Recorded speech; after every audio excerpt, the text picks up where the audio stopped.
नमस्ते। SD capital के official YouTube channel पे आप सबका स्वागत है।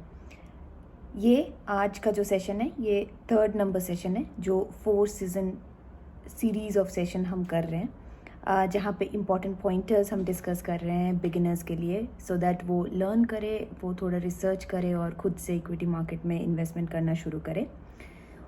ये इनिशिएटिव एसडी कैपिटल का obviously as a part of corporate social responsibility हमने लिया है, तो उसी के हिसाब से आज का ये वो फॉलो करते हुए this is the 3rd session, और इसमें भी आज कुछ इंपॉर्टेंट पॉइंटर्स हम डिस्कस करेंगे। साथ ही साथ ऑब्वियसली एज प्रोमिस्ड एज हम हर सेशन में करते हैं, एक फ्री स्टॉक रिकमेंडेशंस भी हम हमारे यूट्यूब व्यूअर्स के लिए रखेंगे। अभी शुरू करते हैं सेशन। आज का सेशन में हम बेसिकली 2 इम्पॉर्टेंट पॉइंट डिस्कस करेंगे, जो एक है फाइनेंशियल एनालिसिस के साइड से और दूसरा है टेक्निकल एनालिसिस के साइड से। इससे पहले के जो सेशंस है और जो इसी सीरीज़ के जो पहले के 2 सेशंस हैं उसको आप प्लीज़ देखें, अगर अभी तक नहीं देखे हैं। आशा करते हैं आप लोगों ने अभी तक देख लिए होंगे, बट अगर बाई चांस छूट गया है तो उसको प्लीज़ देखें। बिगिनर्स के लिए काफ़ी हेल्पफुल रहेगा और आपको भी समझने के लिए इधर से उधर जो भी थोड़े बहुत पॉइंट्स हैं जो हम ओवरलैपिंग में डिस्कस करते हैं वो भी समझने के लिए आपको आसानी रहेगा। तो आज का जो आज जो डिस्कस करेंगे, जैसा मैंने बोला, 2 इम्पॉर्टेंट कॉन्सेप्ट डिस्कस करेंगे, एक फाइनेंशियल फंडामेंटल साइड से और एक दूसरा टेक्निकल एनालिसिस के साइड से। फंडामेंटल साइड से अगर फंडामेंटल एनालिसिस के साइड से अगर हम सुने तो काफ़ी बारी हम एक टर्म बहुत सुनते हैं कि फाइनेंशियल रेशियोज़ देखने हैं, कंपनीज़ का ये रेशियो, कंपनी का वो रेशियो। तो क्या है financial ratios? Basically financial ratios, ये जो एनालिस्ट होते हैं, जो फाइनेंशियल एनालिस्ट होते हैं, वो उस फाइनेंशियल रेशियोज़ को यूज़ करते हैं ये गेज करने के लिए कि कंपनी का परफॉर्मेंस कैसा है, कंपनी का अंडरलाइनिंग क्या फैक्टर्स है, क्या सिचुएशन है, कैसे चल रहा है कंपनी। सो बेसिकली ये रेशियोज़ हमको हेल्प करता है उस कंपनी के हेल्थ को स्टडी करने के लिए। इसमें हम देखेंगे 2 तरह के रेशियोज़, जो है पहला है लिक्विडिटी रेशियो और सेकंड है सॉल्वेंसी। कुछ डिफरेंट रेशियोज़ है जो ऑब्वियसली लिक्विडिटी पे पड़ता है, कुछ है जो सॉल्वेंसी में पड़ता है। क्या है ये लिक्विडिटी रेशियो, पहले ये देखते हैं। Liquidity ratio very simple language में अगर मैं आपको समझाने जाऊं तो वो है कि कंपनी कितना केपेबल है अपना शॉर्ट टर्म लाइबिलिटीज़ को टेक केयर करने के लिए, उसको मीट करने के लिए। सिमिलरली सॉल्वेंसी में हम देखते हैं कि लॉन्ग टर्म में, बेसिकली लॉन्ग टर्म में कैसा कंपनी का ओवरऑल कैसा उसका कंडीशन है उस लाइबिलिटीज़ को हैंडल करने के लिए। अभी का जो सिचुएशन है, जो इकोनॉमिक स्ट्रेस्ड सिचुएशन है कोविड-19 की वजह से, इसमें काफ़ी ज़्यादा ज़रूरी है कि हम ये सारे रेशियोज़ को चेक करें, स्टडी करें before investing in a stock. Just because अगर आप देखेंगे कि 2008-9 के जो भी फाइनेंशियल क्राइसिस आए हम इससे पहले, इस सिचुएशन में बहुत सारी कंपनीज एक लिक्विडिटी क्रंच सिचुएशन पे गए। एंड ऑब्वियसली कोई भी कंपनी के लिए liquidity crunch situation it's not healthy at all, और ऑब्वियसली अगर वो नहीं है वो सिचुएशन पे आपका इन्वेस्टमेंट करने का भी कोई मतलब नहीं बनता, राइट। तो इसीलिए ये सारे चीज़ें आप देखें। ऑब्वियसली आगे मैं जो भी पॉइंटर्स डिस्कस करूँगी, जो भी रेशियोज़ हम आपको बताएंगे, उसमें भी आपको हेल्प होगा ये समझने के लिए। लिक्विडिटी रेशियो में 2 इम्पॉर्टेंट रेशियोज़ हैं जो आप स्टडी करते हैं या उसको एनालाइज करते हैं। पहला एक है जो डिस्कस करेंगे, एक है करंट रेशियो, दूसरा है क्विक रेशियो। क्या है करंट रेशियो? करंट रेशियो है, अगर आप ग्राफ में भी जो स्क्रीन में है उस पर भी आप देखेंगे, current asset by current liability. Current asset क्या है? कैश हो गया, अकाउंट रिसीवेबल्स हो गए, कैश लाइक इन्वेंट्रीज हो गया, कैश लाइक सिक्योरिटीज़ हो गए, इन्वेंट्रीज हो गया। और लाइबिलिटीज़ तो मतलब जो करंट एसेट है वो जो भी है जो कि रेडली आप उसको कन्वर्ट कर सकते हैं कैश में, वो है current asset. Similarly current liabilities में क्या है? करंट लाइबिलिटीज़ में ऑब्वियसली वो जो शॉर्ट टर्म लाइबिलिटीज़ है जो कंपनी को मीट करना है विद इन अ 6 months और 1 year पीरियड। अगर ये रेशियो हाई है, ये रेशियो अगर हाई है तो आप ये समझ सकते हैं कि कंपनी का ओवरऑल हेल्थ इज़ ओके और लिक्विडिटी क्रंच होने की सिचुएशन में ये कंपनी नहीं है, तो it's a good situation. Similarly quick ratio क्या है? It's a similar ratio, but जो मैंने बोला था अभी करंट एसेट और डिवाइडेड बाय करंट लाइबिलिटीज़, उसमें वो करंट एसेट में हम इन्वेंट्रीज को कैलकुलेट नहीं करते हैं क्विक रेशियो के टाइम पे, जब अब उसके क्विक रेशियोज उस कंपनी का देख रहे हैं। अभी आते हैं सॉल्वेंसी रेशियो पे। यहाँ पे हम 2 रेशियोज ऑब्वियसली डिस्कस करेंगे। एक है डेट इक्विटी रेशियो और दूसरा है डेट एसेट रेशियो। उम्मीद करते हैं आपने हमारा पहला सीज़न, जो पहले के जो हमारे सेशंस है वो आपने देखा है। उसमें हमने काफ़ी डिटेल में डेट का क्या इम्पैक्ट है कंपनी के परफॉर्मेंस पे या उसके ओवरऑल हेल्थ पे, इसका हमने काफ़ी डिटेल में डिस्कशन किया है। अगर अभी तक नहीं देखे हैं तो प्लीज़ उसको देखिए, फिर आपको ये जो रेशियोज़ है इसको समझने में आपको काफ़ी आसानी रहेगी। अगर कंपनी का डेट लेवल हाई जा रहा है, दैट मीन्स इक्विटी से हाई जा रहा है या एसेट से हाई जा रहा है, दैट मीन्स वो situation is not good for the company. Similarly अगर डेट एसेट रेशियो पे भी एक अपवर्ड ट्रेंड है, जो डेट के लिए अपवर्ड ट्रेंड है, वो भी it's not a good situation for the company. जैसे कि मैंने बोला पहले की जो सेशंस हैं उसमें जो इक्विटी जो डेट लेवल्स के बारे में हमने डिस्कस किया है उसको प्लीज़ आप देखिए, उससे काफ़ी फ़ायदा रहेगा आपको। अभी चलते हैं, ये हो गया फंडामेंटल एनालिसिस पे। अभी चलते हैं टेक्निकल एनालिसिस पे। टेक्निकल एनालिसिस जो करते हैं या जो सुनते हैं उसमें हम काफ़ी बारी सुनते हैं मूविंग एवरेज। क्या है ये मूविंग एवरेज? मूविंग एवरेज कुछ नहीं, सिंपल टर्म में टिपिकली जो है ये है जो भी उस एक पर्टिकुलर स्टॉक का एक टाइम फ्रेम के ऊपर उसका जो एवरेज क्लोजिंग प्राइस है। मतलब जैसे मैं बोलूँ अगर 200 days for example, 200 days moving average, 200 days का, इसका मतलब ये है कि 200 डेज का जो उसका स्टॉक का जो क्लोजिंग एवरेज रहा होगा, क्लोजिंग प्राइस जो रहा होगा, उसका एक एवरेज जो है वो है 200 डेज का मूविंग एवरेज। सिमिलरली आप इसको 200 डेज कर सकते हो, 30 डेज कर सकते हो, 50 डेज कर सकते हो। इसमें 2 है, एक है सिंपल मूविंग एवरेज जो मैंने कि अभी बोला, जो कि है क्लोजिंग प्राइसेस के एक सिंपल एवरेज। सेकंड है एक एक्सपोनेंशियल मूविंग एवरेज। ये थोड़ा सा कॉम्प्लिकेटेड है, बट जहाँ पे हम एक शॉर्ट टर्म पे, एक रीसेंट टाइम के प्राइसेस पे ज़्यादा अटेंशन देते हैं। जैसे 200 दिन का 200 डेज का मूविंग एवरेज हो गया, मूविंग सिंपल और एक्सपोनेंशियल, वो हो गया एक लॉन्ग टर्म ट्रेंड। एक हो गया जो 50 डेज़ का फॉर एग्जांपल लेते हैं तो एक शॉर्ट टर्म हो गया, और अगर 30 डेज़ का हम चेक करते हैं तो वो और भी ज़्यादा शॉर्ट टर्म ट्रेंड रहेगा।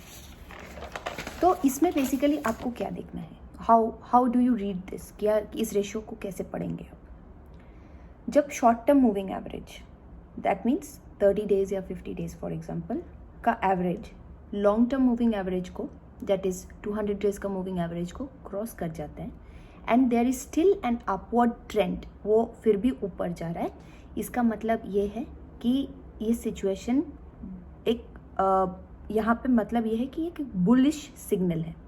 इसका मतलब ये है कि मे बी ये राइट टाइम है आप उस स्टॉक पे इन्वेस्ट कर सके, और उस टाइम पे आप मार्केट पे एंटर कर सकते हैं या उस स्टॉक को उस टाइम पे बाई कर सकते हैं, बिकॉज एक उस पर बुलिश सिग्नल है। सिमिलरली और एक बात और यहाँ पे ये है कि ऑब्वियसली उस स्टॉक का जो ट्रेडिंग हो रहा है वो काफ़ी लोग उसको बाय कर रहे हैं, लोग हैप्पी है उस स्टॉक से, सो उस स्टॉक की ट्रेडिंग भी हो रही है। ऑन द अदर हैंड अगर यही शॉर्ट टर्म मूविंग एवरेज जो 50 डेज़ या 30 डेज़ का है, अगर वो long term moving average 200 days का मूविंग एवरेज को क्रॉस कर जाते हैं और एक डाउनवर्ड ट्रेंड जाता है, अगर वो नीचे जा रहा है, इसका मतलब एक बेयरिश सिग्नल है, विच मीन्स लोग ज़्यादा इंटरेस्टेड नहीं हैं, उनको ज़्यादा भरोसा अभी तक उस सिचुएशन पे नहीं है, वो उस स्टॉक को अभी बाई करने के लिए दे आर नॉट प्रेफरिंग, मतलब वो अभी it's not a right time two by that stock. तो आपको ये सारी चीज़ें थोड़ा ध्यान में रखना होगा। ऑब्वियसली एज अ बिगिनर हम लोगों को और ज़्यादा ध्यान में ये सारी चीज़ें देखना पड़ेगा जब हम खुद से इन्वेस्टमेंट करना शुरू करते हैं। दूसरा चीज़ एक और है मूविंग एवरेज कन्वर्जेंट डाइवर्जेंस। सुनने में थोड़ा सा ऑब्वियसली क्रिटिकल लग रहा है या कॉम्प्लेक्स लग रहा है, बट ट्रस्ट में उतना कॉम्प्लेक्स है नहीं। अगर आप ऑब्वियसली स्क्रीन पे भी देख रहे हैं तो MACD जो है कि moving average convergent divergence is क्या है, 26 डेज का exponential moving average minus 12 days of exponential moving average. 26 days EMA minus 12 days EMA, मतलब हम जो deducting the long term from short term. अगर MACD पॉजिटिव है, that means 12 days EMA is higher than 26 days EMA. ये stock price is going up, again there is a bullish signal. Similarly, अगर यही MACD negative है, that means वहाँ stock price कम होता जा रहा है और वो एक bearish signal है. एक लेयर इस पे और ऐड करते हैं, थोड़ा सा और ऐड करते हैं इसमें. यहाँ पे MACD को ही हम EMA कंसिडर करते हैं, और जब ये हम 9 डेज़ का EMA ऑफ MACD कंसिडर करेंगे तब वो आएगा एक सिग्नल लाइन.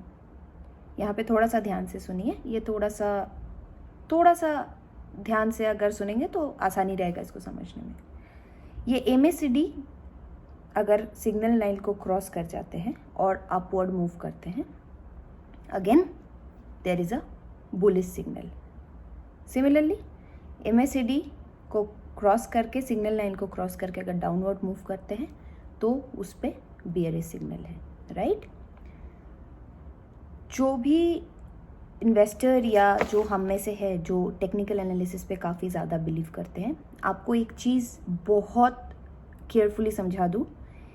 ये सारे रेशियोज़ के जो भी आप इंटरप्रिटेशंस देखेंगे या नंबर्स देखेंगे तो प्लीज़ उसको एब्सोल्यूट नंबर्स सोच के ना लीजिए, क्योंकि और भी रेशियोज़, और भी फैक्टर्स, और भी सिग्नल्स इन्वॉल्व है इस सिचुएशन पे. तो आप एक ही फैक्टर को देख के या एक ही रेशियो को देख के उस पर डिसाइड ना करें. ऑब्वियसली बिगिनर्स को, as I always say, we always say from our end कि आप काफ़ी ज़्यादा केयरफुल रहें, ये चीज़ें स्टडी करें, साथ ही साथ बाकी भी चीज़ें स्टडी करें, फिर आप एक इन्फॉर्म डिसीजन लें. ऐसा हेस्टी डिसीजंस लेके कोई भी इन्वेस्टमेंट ना करें. सिमिलरली फॉर द बिगिनर्स एक और बात है जो बहुत क्लियरली हम बोल सकते हैं. इस सिचुएशन में, इस सिग्नल में, जो बियरिश सिग्नल आपको आप एनालिसिस कर रहे हो रेशियोज़ को देख के, उसको देख के प्लीज़ टेम्प्ट ना होइए और शॉर्ट सेल ना करिए. Short selling is a complex method. Obviously जो लोग एक्सपर्टीज़ है, जिनके पास लाइक थॉरो मार्केट नॉलेज है, उनके लिए काफ़ी इजी रहता है. बट एज अ बिगिनर हम हमेशा बोलेंगे कि आप शॉर्ट सेलिंग के कॉन्सेप्ट से, शॉर्ट सेलिंग के सारे चीज़ों से आप फ़िलहाल दूर रहें, राइट, और टेम्प्ट ना होइए उसको.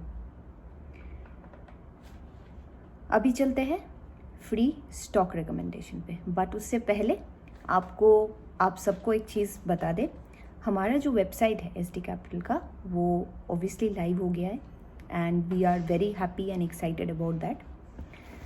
आप लोगों से रिक्वेस्ट है कि आप उस वेबसाइट को देखेंगे और हमें फीडबैक ज़रूर दीजिए. हम लोग ऑब्वियसली इस वीडियो के डिस्क्रिप्शन बॉक्स में आपको सारा लिंक्स, वेबसाइट के लिंक्स, फेसबुक पेजेस के लिंक्स, सब कुछ इस डिस्क्रिप्शन बॉक्स में होगा. बट हम चाहते हैं, उम्मीद करते हैं जो भी हमारे वीडियोस देखते हैं, हमें प्लीज़ अपनी फीडबैक दीजिए. इससे क्या होगा, हम खुद को और इम्प्रूव कर सकते हैं एंड ऑब्वियसली लॉन्ग टर्म पे सबके लिए बेनिफिशियल रहेगा, राइट. तो आप वेबसाइट देखिए और हमको उस पर फीडबैक दीजिए.